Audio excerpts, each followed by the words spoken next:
Hello everyone, how are you all?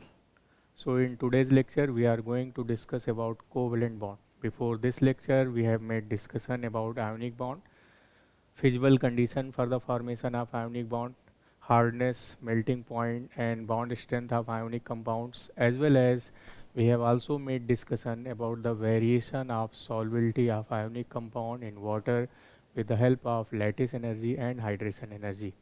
In today's lecture, we are going to discuss covalent bond. So first of all, we have to know what is covalent bond. So now I am writing the heading covalent bond. Covalent bond. It's very simple.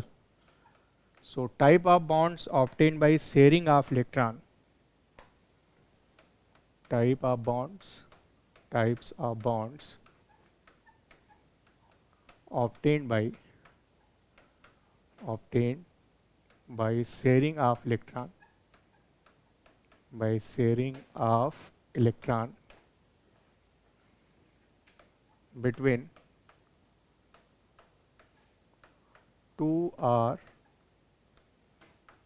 more than two or more than two non-metals, two or more than two non-metal in order to attain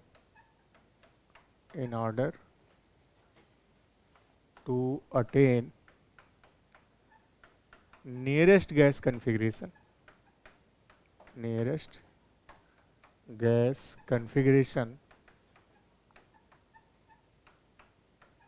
to get stability, to get stability. So this is the basic definition of covalent bond. So type of bonds which are obtained by sharing of electron between two or more than two non-metals, and the sharing is to get stability, and stability will be attained by the configuring inert gas configuration. Suppose we have to explain the covalent bond in Cl2 molecule. All of we know Cl is 287. In the valence shell, Cl contains 7 electron. Now both Cl contains 7 electron in valence shell like this. This contains 7, and another Cl also contains 7 electron in valence shell, this one. Now one electron from each Cl gets shared like this. You can see. By sharing one electron from both Cl become stabilized by attaining configuration of argon. Now you can see by sharing of electron, this 287 get converted to 288. This one, this electron, this white electron and this cross electron for this Cl, and 288 similar to argon.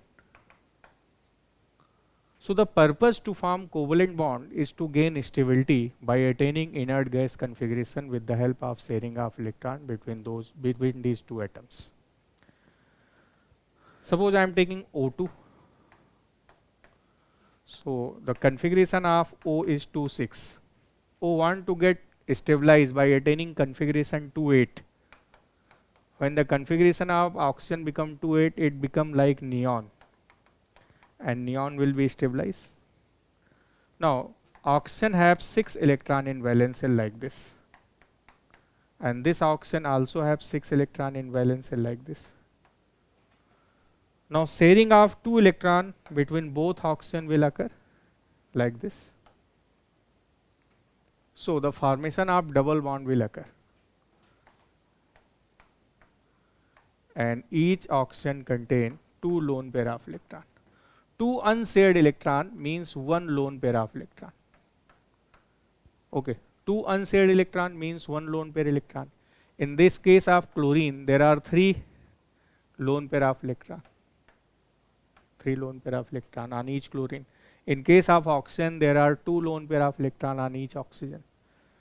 Suppose we have to explain the covalent bonding in N2, how the formation of covalent bond occur in N2. It's simple. Now you can see the configuration of nitrogen is 2,5. Each nitrogen contain 5 electron in valence shell, and nitrogen want to become stabilized by attaining configuration of neon. So by the sharing of 3 electron between both nitrogen, it will become stabilized in terms of neon. You can see each nitrogen contain 5 electron in valence shell like this, and this is the second nitrogen which also contain 5 electron in valence shell. So by sharing of 3 electron by each nitrogen, you can see octet of each nitrogen get completed, and you can see there is a formation of triple bond between these two nitrogen, and each nitrogen contain one unshared electron. So type of bonds which are obtained by sharing of electron between two non-metal in order to attain nearest inert gas configuration to get stability, that is known as covalent bond. If sharing of one electron occur between these two atoms, single bond formation occur. Sharing of 2 electron by both atom, double bond. Sharing of 3 electron by each nitrogen, triple bond.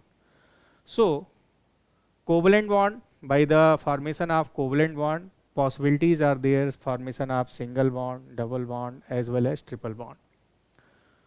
But in modern days, formation of covalent bond can be explained with the help of covalency. So first of all, we have to know what is covalency. So there is no requirement for the drawing these dot structure and cross structure. By knowing covalency, you can draw the structure of any molecule very easily. So first of all, we have to know what is covalency. So I am going to explain covalency. Covalency. Covalency, it is defined as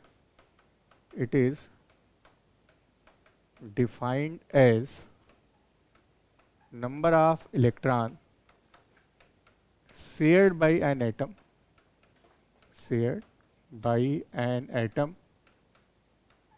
during formation of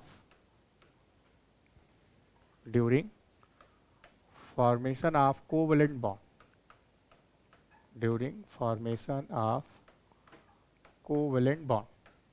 So this is the basic definition of covalency. So number of electrons shared by an atom during the formation of covalent bond. It can also be defined as number of electron या number of bonds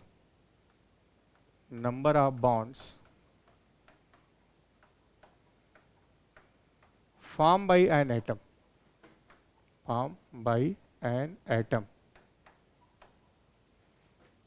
in a molecule. So there are two definitions of covalency. One is the number of electrons shared by an atom, and second is the number of bonds formed by an atom. Both are same thing.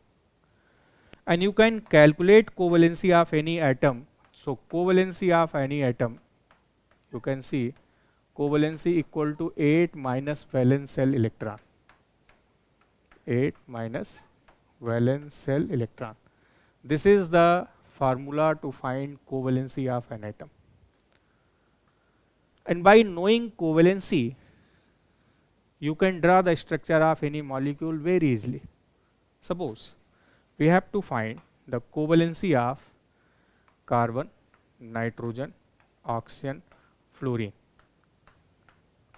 We have to know the covalency of these atoms. We know configuration of carbon is 2,4, configuration of nitrogen is 2,5, configuration of oxygen is 2,6, and configuration of fluorine is 2,7. So now the covalency of carbon will be 8 minus valence shell electron. This is 8 minus valence shell electron is 4. This is 8 minus 4 equal to 4. Covalency of nitrogen is 8 minus valence shell electron 5. 8 minus 5 equal to 3. Covalency of oxygen is 8 minus valence shell electron, that is 6. 8 minus 6 equal to 2. And covalency of fluorine is 8 minus valence shell electron, that is 7. 8 minus 7 equal to 1. Covalency of carbon is 4. It means carbon can form maximum 4 bonds. Covalency of nitrogen is 3. It means nitrogen can form maximum 3 bonds. Normally, not maximum, normally nitrogen will form 3 bonds. Covalency of oxygen is 2. It means oxygen generally form 2 bonds. And covalency of fluorine is 1. It means fluorine will form only 1 bond, 1 covalent bond. Suppose we have to know what is the structure of CH4. So you can see in this case central atom is this carbon. Central atom is that atom which is less in number and which have lower electronegativity. So central atom is the atom which is less in number and which has higher covalency.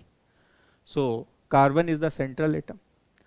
So carbon is associated with 4 hydrogen, and you can see carbon can form maximum 4 bonds. It means all these 4 hydrogen are associated with the carbon with the help of single bond. So now I can draw the structure of CH4 very easily like this. Suppose I have to draw the structure of CO2. Now it's very simple. First of all, you have to find the central atom. So central atom is that atom which is less in number and which have higher covalency. You can see carbon is less in number and the covalency of carbon is 4 while covalency of oxygen is 2. So the central atom is carbon. And you know carbon can form maximum 4 bonds. So in case of CO2, carbon will form 4 bonds, and with the help of 4 bond 2 oxygen are associated. It means each oxygen is associated with carbon with the help of double bond. So the structure of CO2 will be like this. It is very simple. So with the help of this covalency, we can draw the structure of any molecule very easily. Suppose we have to draw the structure of NH3. So you can see this nitrogen is the central atom, and you can see the covalency of nitrogen is 3. It means all these 3 hydrogen is associated with nitrogen with the help of single bond. So this is the structure of NH3. Suppose I have to draw the structure of H2O. In case of H2O, O is the central atom and the covalency of O is 2. It means these 2 hydrogens are associated with oxygen with the help of single bond, because we know oxygen can form maximum 2 covalent bond. So this is H2. It's very easy. Now suppose you have to find the structure of CuCl2. So first of all, you have to know what is the central atom. So carbon is the central atom, because carbon and oxygen both are less in number. So these 2 atoms can be central atom. But central atom is that atom which have high covalency. Carbon have covalency of 4, oxygen have covalency of 2. It means carbon is the central atom.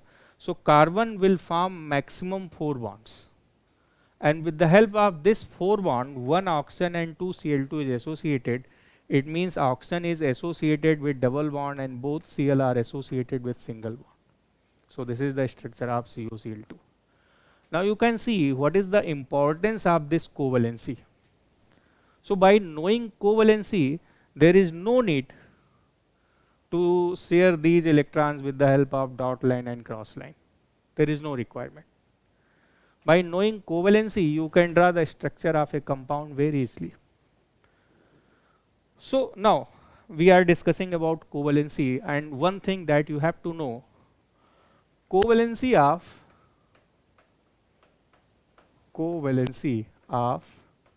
second period atoms. Second period atoms are fixed.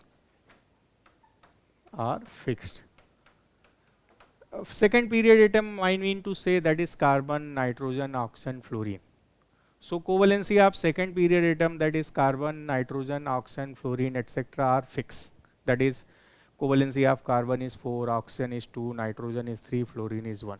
But covalency of third period atom and onward are variable due to presence of vacant d orbital. Now, but covalency of third period atoms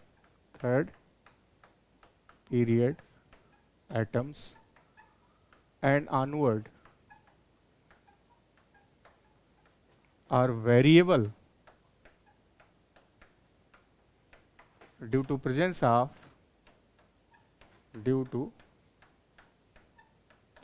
of vacant d orbital. Vacant d orbital. Now what I'm trying to explain, everyone, look here. I'm taking nitrogen and phosphorus. Now nitrogen is from second period and phosphorus is from third period.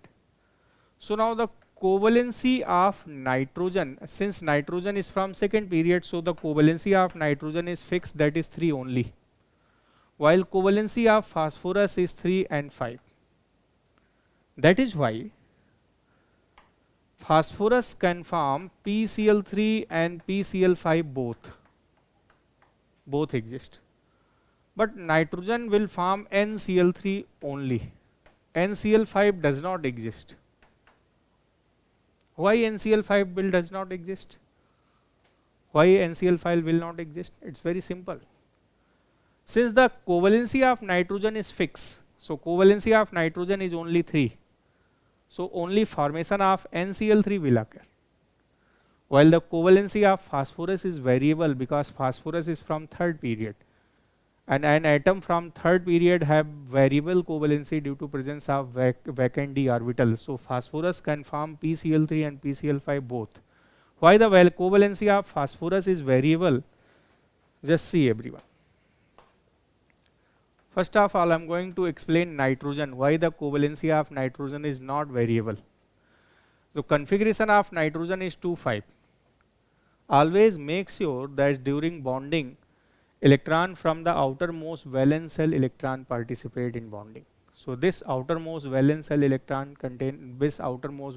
contain 5 electron. It means I can write it as 2s2 2p3 like this. This is 2s2, 2s2 is fully filled, and this is 2p3, 3 unpaired electron. So nitrogen have 3 unpaired electrons, so it have covalency of 3 only. While in case of phosphorus, you can see the configuration of phosphorus is 285. Last electron of phosphorus is in third shell. So I can write the configuration of third shell as 3s2, 3p3 and 3d0 like this. There is no 2d, no 2d. In this case there is 3d, and 3d are vacant. This is 3s2, this is 3p3, this p subshell have 3 electrons, and the d subshells, d orbitals are completely vacant. In normal case, phosphorus have 3 unpaired electrons, so its covalency is 3. Since d orbitals are vacant, so by providing energy, that is this sign represent excited state, we can make unpaired this paired electron. So by providing energy, the s electron which are paired, they now become unpaired, and by providing energy you will find there are total 5 unpaired electrons. So now phosphorus can form maximum 5 bonds. Now covalency of phosphorus is 3 as well as 5. So atoms from third period and onward contain this d orbital, vacant d orbitals. Due to presence of vacant d orbital, we can unpair these pair electrons by providing energy, that is in excited state. So elements from third period and onward exhibit variable covalency. Similarly, sulfur can show. So the variable covalency of phosphorus is 3 and 5. Variable covalency of sulfur are 2, 4 and 6, while variable covalency of chlorine are 1, 3, 5 and 7. So these are the variable covalency of phosphorus, sulfur and chlorine. And with the help of this variable covalency, we can explain the formation of bonding in these molecules, or molecule formed by these atoms. So one thing that you have to know, there is no requirement of octet rule in the molecule. The basic requirement to draw the structure is the covalency of the central atom. So now, suppose you have to find the structure of SF6. So you can see sulfur can form maximum 6 bond, because you know, so maximum covalency of sulfur is 6. So sulfur can form maximum 6 bonds, so there is no requirement of octet rule in SF6. Bonding in SF6 will occur according to covalency of the sulfur. So sulfur can form maximum 6 bond like this. This is SF6. Suppose I have to find the structure of ClF7. So you can see the maximum covalency of Cl is 7. It means all 7 fluorines are associated with Cl with the help of single bond. So this is the structure of ClF7. Now you can draw the structure of ClF7 like this. This is ClF7. So octet rule is not essential. The essential is covalency. So with the help of covalency, you can find the structure of any molecule with the very easily. Now before dealing with the determination of an unknown compound, we should know what is the coordinate bond. After knowing coordinate bond, we will be in very easy position to find the structure of any unknown compound. So we are going to discuss coordinate bond first, then after we will try to know how to find the structure of any complex unknown compound. Okay. So now I am going to discuss coordinate bond. Now coordinate bond.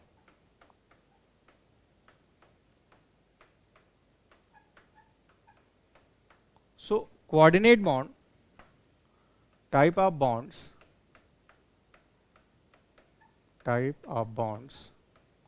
which are obtained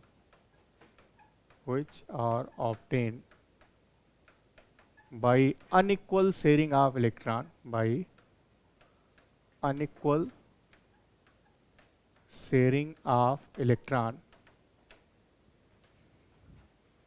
between two atoms.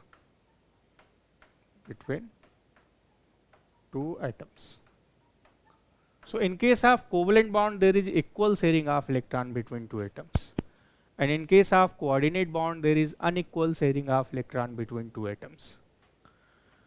Now charge develop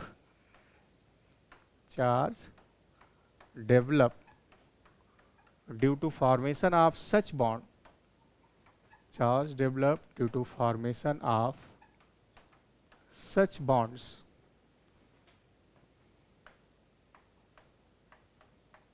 known as formal charge.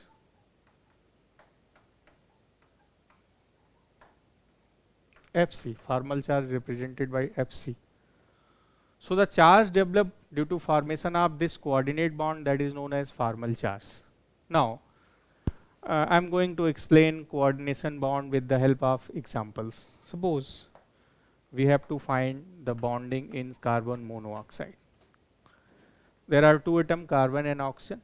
Now this is carbon. Carbon contains 4 electrons in valence shell. Oxygen contains 6 electrons in valence shell. You can see.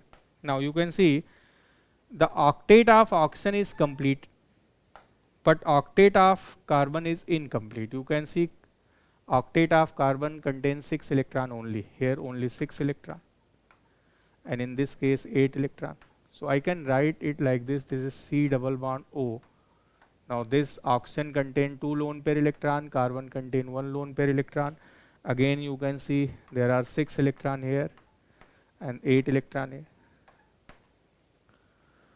Now octet is incomplete in case of carbon.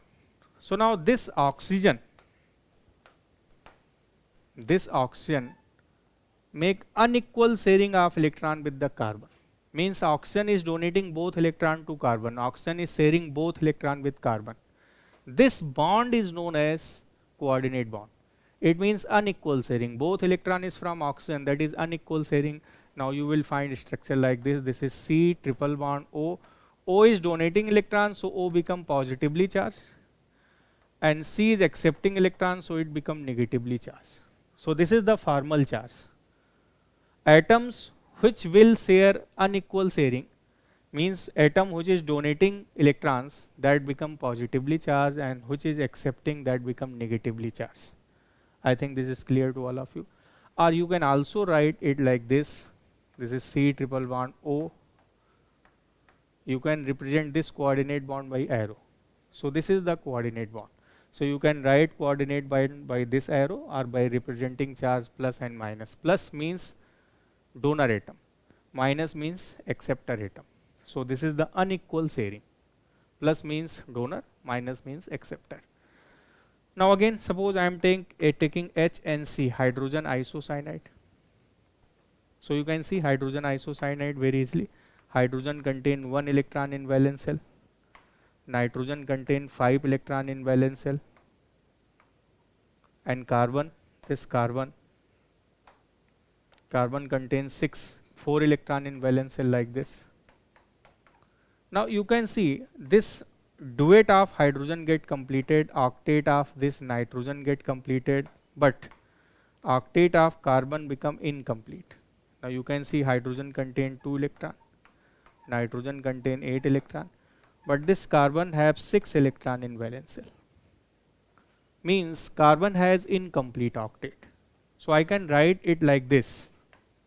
This is H, N, double bond C, and this N contain lone pair electron. Now this N making unequal sharing with carbon like this. So this is the coordinate bond. I can write it like this. This is H, N. N is donating, so it become plus. This is negative. Or also we can write it as H and C like this. Now you can see octet of every atom get completed with the help of this coordinate bond, and this is the formal charge plus and this is formal charge minus. So this is how you can explain formation of coordinate bond in these compounds. Now moving forward for more examples. Suppose we have to explain the coordinate bond in O3. O3. Now O3 is obtained by unequal sharing of electron between O2 and nascent oxygen. This is O3. This is the O2 molecule. In O2 molecule, each oxygen contains 2 lone pair of electron. This is nascent oxygen, contains 6 electron in valence shell. So octet of this oxygen is incomplete, it contains 6 electron. Now this oxygen donate these 2 electron with nascent oxygen. That is the coordinate bond. Now you can write it like this. This is O, this is O. Now it is donating, so it become positively charged. And this nascent oxygen accepting, so this become negatively charged. So this is the formal charge plus minus. I can also write it as O double bond O, and this is coordinate bond like this. So this is how the formation of coordinate bond occur in O3 molecule. Now similarly you can explain the formation of coordinate bond in NH4 plus. So NH4 plus is obtained by NH3 plus H plus. This become NH4 plus.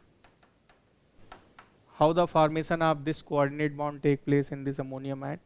Everyone see, this is ammonia, NH3. Now this N contain lone pair electron. This is H plus. H plus means 1s0. It may accept 2 electron. So this nitrogen have 1 lone pair of electron, so it donating electron to H plus mean it is making unequal sharing of electron with H plus. So H plus can accept 2 electron as it is 1s0. So now this is N, H, H, this is H. Now this N become positively charged. Is it? Now this N become positively charged and this hydrogen become neutral. This is positively charged, by accepting electron it become negatively charged. Now this plus minus become neutral. This plus minus become neutral, so there is no formal charge here. But this N become positively charged as this nitrogen is donating electron. H already in positive form, by accepting electron it become minus, so plus minus 0, so this one. So this is the coordinate bond. This is coordinate bond. And all these three remaining bonds with hydrogen, these are the covalent bonds. So in case of NH4 plus, one bond is coordinate and other three bonds are covalent bond. Ammonium chloride is a molecule which contain all type of bonds. You can see there is ionic bond between NH4 plus and Cl minus. So this is the ionic. And in NH4 plus, you can see this is coordinate bond and these remaining three bonds are covalent bond. So today we have made discussion on covalent bond and coordinate bond. In the next class, we will discuss how we can find the structure of any complex molecule with the help of covalency and coordinate bond as well as these covalent bonds. One thing that you have to know, that octet rule is applicable for those compounds in which central atom is from second period. But if central atom is not from second period, that is from third period and onward, then you have to draw the structure of a molecule with the help of maximum covalency of the central atom. In that case, octet rule is not applicable. Octet rule is applicable when central atom is from second period, that is carbon, nitrogen, oxygen, fluorine. You can see nitrogen, carbon is from second period, nitrogen is from second period, oxygen is from second period, carbon is from second period. So in these cases, octet rule is required. But if octet central atom is not from second period and it is from third period, for example sulfur, chlorine, phosphorus, then there is no requirement of octet rule. You have to draw the structure according to covalency, maximum covalency. So today's lecture is about the basic concept of the covalent bond and coordinate bond. In the next class, we will discuss how to determine the structure of a molecule. Then after, we will discuss Fajan's rule and its application. Thank you very much. That's all for today.